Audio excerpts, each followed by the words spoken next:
Pamilyar nyo ba ito, idol? Dahil dito, maraming taong yumaman. At isa na ako doon.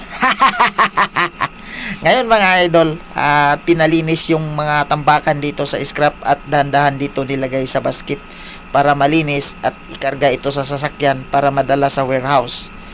Dahil wala tayong kontrata sa DPWH mga idol, at dito tayo nakakuha ng kontrata, baka sakaling dito tayo yumaman mga idol. Kaya pinalinis ko yung scrap mga idol.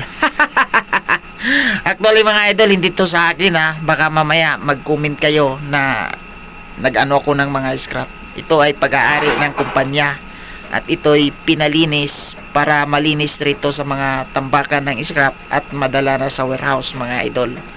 Yan yung mga tropa ko mga idol. Nag-overtime sila na ikarga yung scrap dito sa basket at liliptingin namin yan, dadalhin doon sa boom truck mga idol. Baka sabihin nyo, nagbibinta kami ng scrap. Hindi po idol